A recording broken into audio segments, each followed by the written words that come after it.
It's on my turn, my great honor and pleasure to introduce Professor Antoine Englert tonight. You all know Professor Englert, of course, as Nobel laureate of 2013.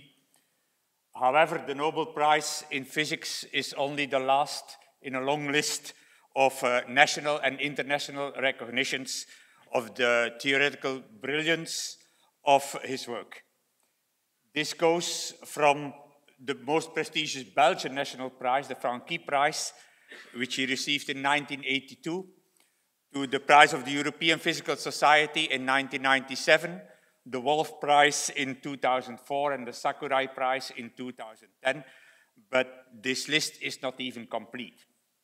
However, the most important of all recognitions is the recognition that he got from nature that came in July 2012 in CERN, having the possibility to explore, to experience the experimental verification of the mechanism, the theoretical mechanism that he developed together with his friend Robert Brout so long ago.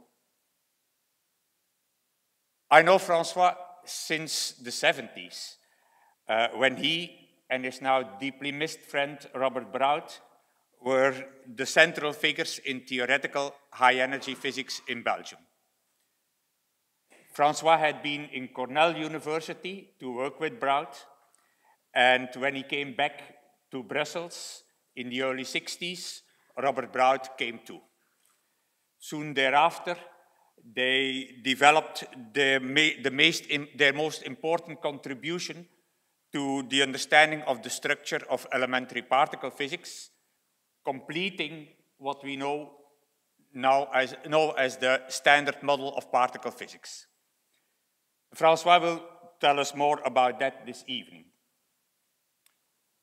When I got to know Francois and Robert Brout, their interest had already gone one step further, improving our understanding of gravitation in a quantum theory.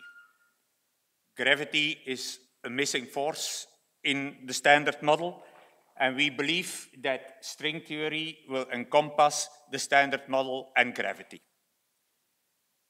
In that context, Antoine Englert worked on black holes, and he wrote important papers that contributed to our understanding of how the universe can have 11 space-time dimensions in a theory of superstrings or supergravity. In fact, the very first prize that I didn't still mention, the very first prize that Francois received, as far as I know, was a prize of the Gravity Research Foundation. Francois and Robert Brout had a long tradition with Leuven. As young researchers, they often came to Leuven, and Robert Brout has also been lecturing here. Since many years, we organize joint seminars together with the group of Professor Englert at the ULB and the high energy group at the VUB. In these many years, research collaborations have often taken place between Leuven and Brussels.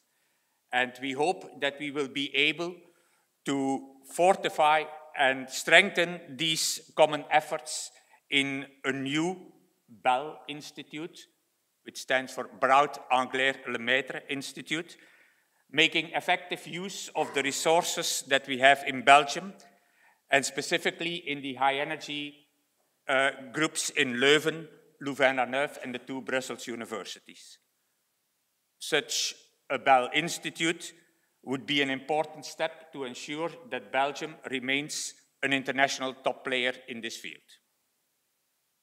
Francois has always been the central figure in our joint activities, and for this reason, we were, if possibly even happier last year, when the deserved Nobel Prize was finally awarded to Francois. And we are very happy today that we can welcome Francois once more in Leuven. And I'm sure that you will enjoy the great enthusiasm with which he will tell us about the origin of mass and the Brout-Englert Higgs boson.